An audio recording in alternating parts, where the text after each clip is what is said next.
Disse-lhe, pois, a mulher samaritana: Como sendo tu judeu, me pedes de beber a mim, que sou mulher samaritana? Porque os judeus não se comunicavam com os samaritanos. Verso 10, Jesus respondendo disse-lhe: Se tu conheceras o dom de Deus, e quem é que te diz, dá-me de beber, tu lhe pedirias e ele te daria água viva. Eu quero te convidar a olhar esse texto por um ângulo não tão óbvio, né? A parte óbvia do texto é o que todo mundo já conhece. Jesus chega à beira do poço de Jacó, em Sicar, um poço que Jacó mandou cavar, e uma terra que ele comprou, inclusive, numa região perto de Siquém, né? O dono era um cara, um rei chamado Amor. Ele compra aquilo ali, cava esse poço e depois dá essas terras para José. A história está toda aqui, né? O restante, para poder acompanhar, basta olhar no Velho Testamento. Você vai ver tudo isso que está descrito aqui. Muito bem, essa é a parte óbvia.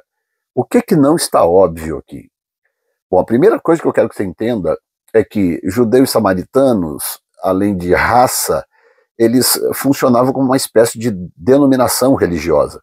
Cada um tinha o seu credo religioso, cada um tinha a sua doutrina específica, e um era rejeitado pelo outro porque cada um tratava a sua doutrina e o seu credo religioso como superior a do outro.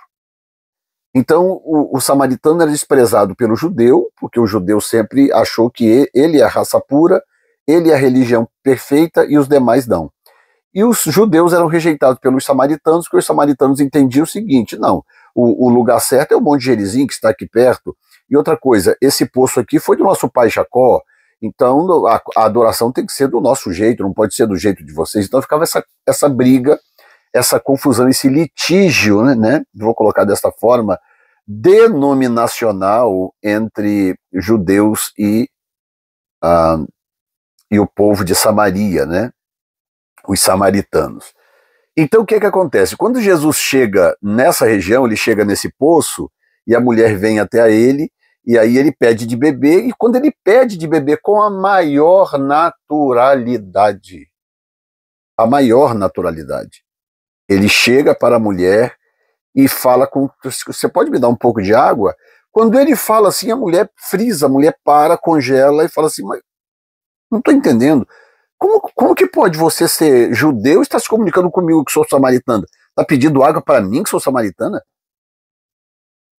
Você, presbiteriano, pedindo água para mim que sou da Assembleia de Deus? Você que é metodista está pedindo água para mim que sou batista? Você, católico, pedindo água para mim que sou evangélico? Você está louco?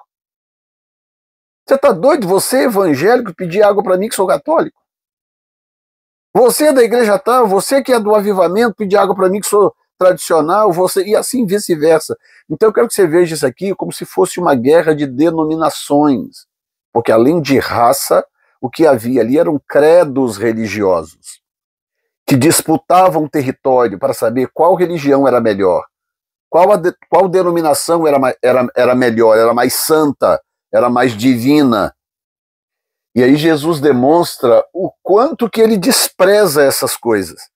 Ele olha para a mulher samaritana e ele não vê uma samaritana da religião samaritana. Ele olha para a mulher, ele não está vendo uma adoradora do Monte Gerizim, que adora no Monte Gerizim, de sentar à beira do poço e começar a falar: não, eu vim aqui porque eu preciso primeiramente ensinar como é que adora correto.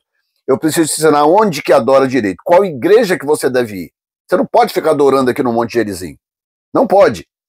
Você tem que frequentar a minha igreja que fica em Jerusalém. É a minha denominação que é correta. Jesus ignora completamente e pede de beber para essa mulher, porque ele está vendo ali, antes de qualquer coisa, ele está vendo um ser humano. Ele está vendo uma filha que precisa de resgate. E ele puxa o assunto com esta mulher, ignorando completamente. Ela, por estar completamente afetada por esses conceitos religiosos e denominacionais, ela não consegue deixar a coisa passar em branco. E ela fala: o quê? Você sabe quem eu sou? Você sabe qual é a minha igreja? Você sabe qual é a minha denominação?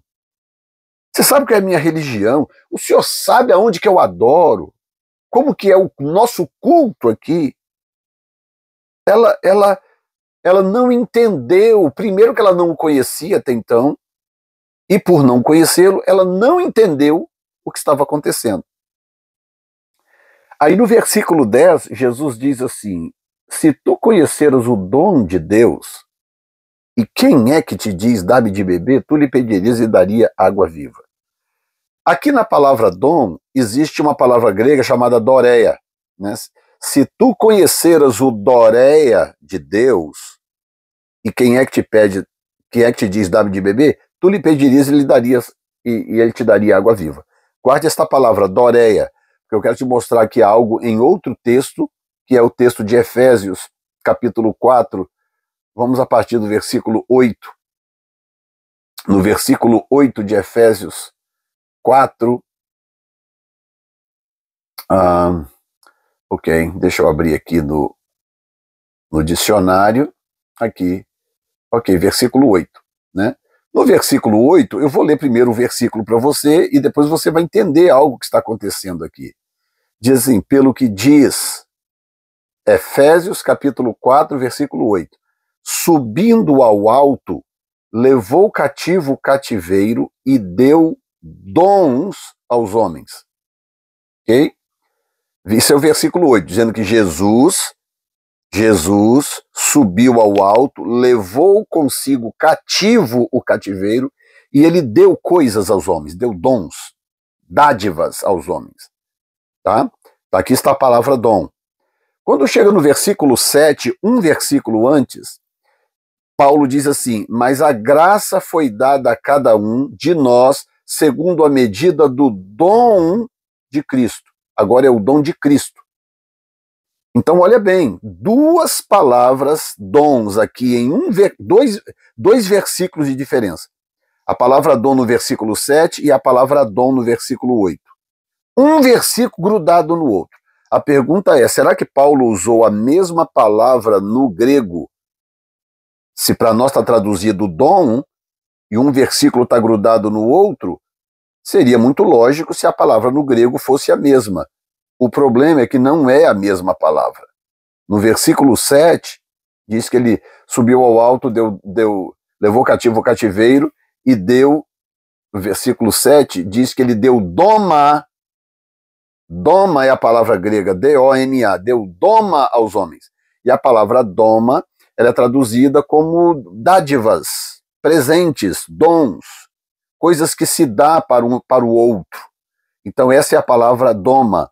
Mas no versículo 7 diz que ele subiu ao alto, levou cativo o cativeiro, perdão, estou repetindo o texto, verso 7, mas a cada um de nós é dada a graça de acordo com a medida do dom de Cristo. Aqui é a palavra doreia, a mesma palavra que aparece em João capítulo 4.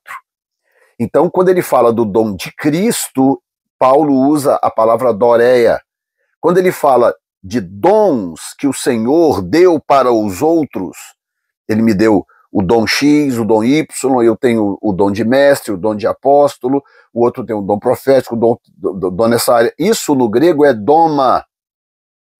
São coisas que Deus nos dá, nos abençoa com dons, com dádivas. É o doma. Mas o dom de Cristo, o dom dele não se chama doma, se chama doreia. Então, voltando agora para o texto de João capítulo 4, onde Jesus olha para aquela mulher e diz assim, se tu conheceras o doreia de Deus, não o doma, o doreia de Deus, e quem é que te diz, dá-me de beber, tu lhe pedirias e ele te daria a água viva. Qual é a diferença entre doma e doreia? A diferença é que doma são dádivas, são coisas ou bênçãos, ou seja lá o que for, que se dá para o outro. Isso é o doma. Doreia tem vida própria. Doreia é uma pessoa. Nesse caso aqui, o doreia é a própria essência de Cristo. Então, o que ele está dizendo, ouçam bem, porque isso aqui é profundo, ouçam. O que Jesus está dizendo é o seguinte, traduzindo, Jesus está dizendo para aquela mulher, a sua visão religiosa é muito tacanha, você não está entendendo coisas profundas, você não conhece o Doreia de Deus. O dom de Deus, o Doreia de Deus, é como se ele estivesse dizendo, eu sou o Doreia, eu sou a personificação daquilo que há de bom em Deus, ou tudo que há de bom em Deus. Tudo que há de bom no Pai, eu sou a personificação disso, que se chama Doreia. Por isso que eu posso dar dons, dádivas, eu posso dar a quem eu quero. E quando ele sobe aos céus, leva cativo o cativeiro e ele dá doma. Ele dá uns para apóstolos, outros para evangelistas, outros para profetas, pastores e mestres, diz a Bíblia, visando o aperfeiçoamento dos santos para a obra do ministério. Tudo isso são domas. Porque Doreia é só ele mesmo, só ele tem Doreia.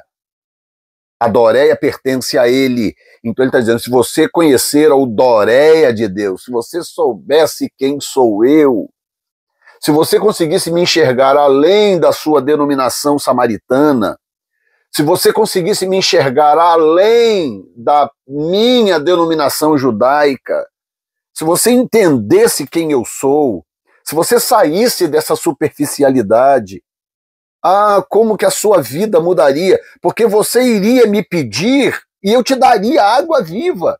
Tá vendo essa água aqui? Essa água eu vou tomar ela agora, daqui a pouco eu tô com sede. Você vai beber, vai ficar com sede de novo daqui a pouco. Mas porque eu sou Doreia, porque eu sou o dom de Deus, se eu te der a água que eu tenho, você nunca mais vai ter sede. Então, ali começa uma explosão de revelação no coração desta mulher, porque essa mulher nunca mais foi a mesma. E o fato dela ter enxergado o Doreia de Deus, o fato dela ter enxergado quem Cristo realmente era nessa época, transformou uma cidade inteira, porque ela conseguiu movimentar toda uma cidade, e não era uma mulher de boa fama. Não era. Era uma mulher com uma história muito complicada. Não era tão fácil para ela chegar e arregimentar uma multidão e trazer para Cristo. E ela fez. Tamanho foi o impacto que ela teve da revelação do Doreia, a revelação do dom de Deus. Qual é o dom de Deus? Ou quem é o dom de Deus? O dom de Deus é Cristo. Cristo é Doreia. Cristo não é doma. Cristo é Doreia. Ele é o dom de Deus. Deus tem um dom? Tem. Como é que ele se chama? Jesus Cristo. Então agora você imagina se todos nós, assembleianos, presbiterianos, metodistas, batistas, comunidade, sei lá, inclui aí o nome da denominação que você quiser. Você imagina se todos nós rompermos essa casca da denominação, da doutrina de um que é diferente da do outro, porque portanto é melhor que não sei o quê. Imagina se nós rompermos essa casca e começarmos a focar no Doreia de Deus. Eu quero conhecer o Doreia. Se tu conheceras o Doreia de Deus, está entendendo o que Jesus está dizendo? Jesus está dizendo, você não entende, você não me conhece. A sua visão é muito limitada, muito tacanha, muito religiosa. Te falta conhecimento. E quando nós nos abrimos para esse conhecimento, para conhecer a profundeza de Deus, tudo se revela em Cristo. A minha vida muda completamente. E mesmo que eu continue tendo uma igreja ou uma denominação, porque não tem como acabar com essas coisas. Eu, Jefferson Neto, claro, eu tenho uma igreja e eu tenho uma denominação. Mas no que se influencia quem eu sou e como eu amo a Deus e como eu sirvo a Deus? Em nada. Porque eu sou influenciado exatamente pelo que eu estou lendo, pelo texto sagrado, pelo texto bendito. É por isso que eu sou influenciado, e não pelo nome da minha igreja, e não pelo tempo de denominação, ou pelos livretos e revistas escritos e ao longo do tempo da minha denominação. Nada disso para mim importa, porque o meu alvo é conhecer Cristo em profundidade. e nada mais. E eu espero que o seu alvo seja o mesmo. Deus te abençoe. Até o próximo vídeo. Amém.